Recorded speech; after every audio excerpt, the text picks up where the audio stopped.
കേരളത്തിലെ കോൺഗ്രസിനും ഹൈക്കമാൻഡിനും തലയ്ക്ക് അടി കിട്ടിയതുപോലെയാണ് ശശി തരൂരിന്റെ ഓരോരോ പ്രവർത്തനങ്ങൾ.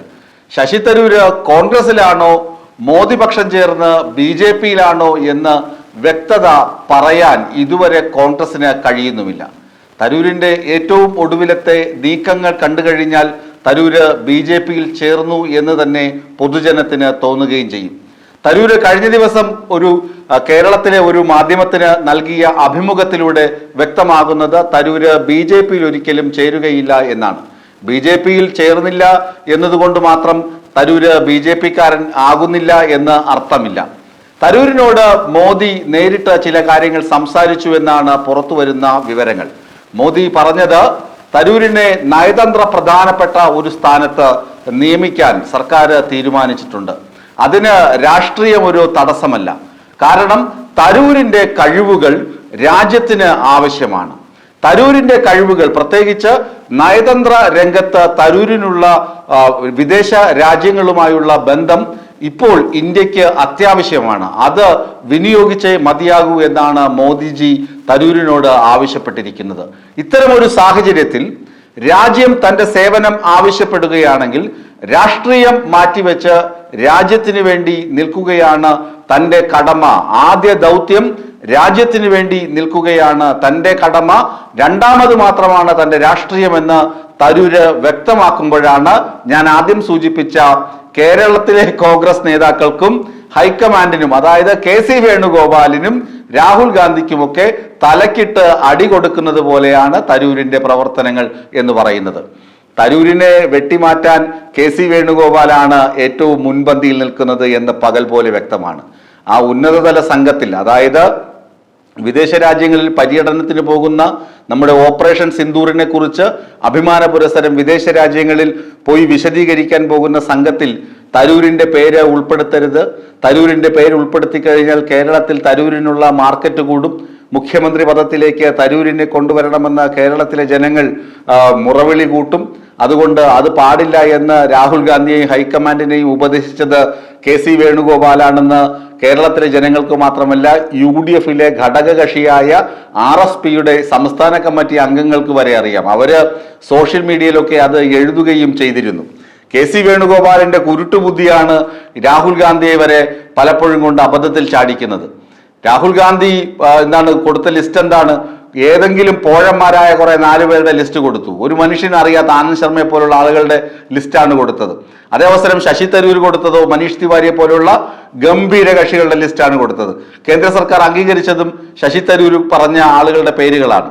അങ്ങനെ തരൂര് ലിസ്റ്റിൽ ഇടം നേടുകയും ജയറാം രമേശൊക്കെ ഇവിടെ മൂക്കിട്ട് ഇക്ഷ ഇണ്ണ വരച്ച് തരൂരിനെ ആപാദചൂടം വിമർശിച്ചിട്ടും തരൂര് ലിസ്റ്റിൽ ഇടം നേടുകയും പിന്നീട് ഒടുവിൽ പാർട്ടിക്ക് അംഗീകരിക്കുകയും ചെയ്യേണ്ടി വന്നു.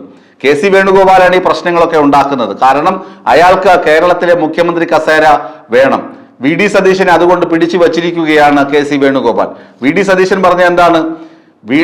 ശശി തരൂർ അങ്ങ് കോൺഗ്രസിന്റെ വർക്കിംഗ് കമ്മിറ്റി അംഗമാണ്. അതുകൊണ്ട് ശശി തരൂർ അവിടെ എന്ത് കാണിച്ചാലും നമുക്കിവിടെ കേരളത്തിൽ പ്രശ്നമില്ല, അതുകൊണ്ട് കേരളത്തിലൊന്നും പറയില്ല എന്നാണ്. ഇത് തന്നെയാണ് VD സതീശന്റെ എപ്പോഴുമുള്ള നിലപാട്.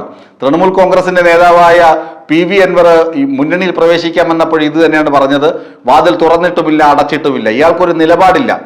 VD സതീശൻ പ്രതിപക്ഷ നേതാവ് ആണെങ്കിലും ഒരു ശുദ്ധമായ നിലപാടില്ല. അടൂർ പ്രകാശ് എന്താണ് പറഞ്ഞത്? UDF കൺവീനറാണ്. അടൂർ പ്രകാശ് പറഞ്ഞത് എന്താണ്? തരൂരിനെതിരെ പറഞ്ഞിരിക്കുന്നത് വ്യക്തമായ ഭാഷയിലാണ്. കേരളത്തിലെ ജനങ്ങൾ, അതായത് കേരളത്തിലെ കോൺഗ്രസ്സുകാരാണ് തരൂരിനെ വിജയിപ്പിച്ചു വിട്ടിരിക്കുന്നത്. തരൂര് പോയിട്ട് മോദിജിക്ക് സ്തുതി പാടി മോദിജി കൊടുക്കുന്ന അപ്പക്കഷ്ണങ്ങൾ വാങ്ങി അതിനൊപ്പം നിന്ന് കഴിഞ്ഞാൽ അത് ശരിയാകില്ല. ആദ്യം പാർട്ടിയോടാണ് കൂറ് കാണിക്കേണ്ടത്. പാർട്ടി പറയുന്നിടത്ത് വേണം തരൂര് നിൽക്കേണ്ടത്. അല്ലാതെ പാർട്ടിക്ക് വിരുദ്ധമായി, പാർട്ടിക്ക് അതീതമായി തരൂര് ചെയ്യുകയാണെങ്കിൽ പാർട്ടി ഉപേക്ഷിച്ചു പോകണമെന്നാണ് അടൂർ പ്രകാശ് പറഞ്ഞിരിക്കുന്നത്. അയാൾ UDF കൺവീനറാണ്. അപ്പോ കേരളത്തിലെ കോൺഗ്രസ് തരൂരിനെതിരെ തിരിഞ്ഞു കഴിഞ്ഞു. കേന്ദ്രവും ഹൈക്കമാൻഡും തരൂരിനെതിരെ തിരിഞ്ഞു. ജയറാം രമേശൊക്കെ ഓപ്പണായി തന്നെ കാര്യങ്ങൾ പറഞ്ഞു കഴിഞ്ഞു. ചുരുക്കത്തിൽ കോൺഗ്രസ് പാർട്ടി തരൂരിനെ എങ്ങനെയെങ്കിലും പുകച്ച് പുറത്തു ചാടിക്കാൻ തയ്യാറായിരിക്കുകയാണ്. ഇത് ജനങ്ങൾ മനസ്സിലാക്കുന്നുണ്ട്. കോൺഗ്രസിന് തരൂരിനെ ഒട്ടും ഇഷ്ടമല്ല. തരൂരിന്റെ കഴിവുകളെ മാനിക്കാനുള്ള വലിയ വിശാലമായ മനസ്സ് കോൺഗ്രസ് പാർട്ടിക്ക് ഇഷ്ടമല്ല. അല്ലെങ്കിൽ ആ മനസ്സില്ല. പക്ഷേ ആ മനസ്സിനെയും തരൂരിന്റെ വലിയ കഴിവുകളെയും അല്ലെങ്കിൽ തരൂരിന്റെ കഴിവിനൊത്ത പദവികൾ നൽകാൻ BJP തയ്യാറാണ്. മോദിജി തരൂരിനെ നേരിട്ട് വിളിച്ച് പറഞ്ഞു എന്നാണ് പറയുന്നത്. നയതന്ത്ര പ്രധാനമായ സ്ഥാനമാനങ്ങൾ നൽകാൻ തയ്യാറാണ്.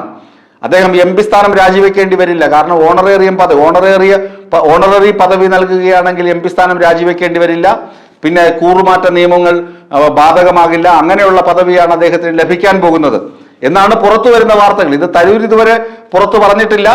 ഏതായാലും അദ്ദേഹം അമേരിക്കയിലും ബ്രിട്ടനിലുമൊക്കെ പോയി കാര്യങ്ങൾ വിശദീകരിച്ചിട്ട് തിരികെ വരുമ്പോഴേക്കും കോൺഗ്രസ് പാർട്ടിയിൽ ഈ കലക്കവെള്ളം ഒന്ന് തെളിഞ്ഞു വരും. തരൂരിനെതിരെയുള്ള പടയൊരുക്കം ഒന്ന് ഉഷാറാവുകയും BJP തരൂരിനെ കൃത്യമായി ക്യാൻവാസ് ചെയ്ത് അവരുടെ പാളയത്തിൽ കൊണ്ടെത്തിക്കുകയും ചെയ്യും എന്ന കാര്യത്തിൽ തർക്കമില്ല. തരൂര് കോൺഗ്രസിന് ഒരു എടുക്കാച്ചരക്കായി മാറിയിട്ടുണ്ട്. തരൂരിനെ ചുമന്നുകൊണ്ടു പോകുന്നത് വലിയ ഭാരമാണ്. കാരണം തരൂര് അവർക്കൊരു പ്രതിസന്ധിയാണ്. തരൂര് ഉണ്ടെങ്കിൽ അവർക്ക് പല ആളുകൾക്കും പല സ്വപ്നങ്ങളും നടക്കാതെ പോകുമെന്ന ഭയമാണ് അവർക്ക് വലിയ ബാധ്യത ആയിരിക്കുന്നത്. തരൂരിനൊപ്പം ഓടിയെത്താൻ കോൺഗ്രസിൽ നിലവിൽ ആരും അത്ര മിടുക്കന്മാർ ഇല്ല, കേരളത്തിലും അങ്ങ് ഡൽഹിയിലും.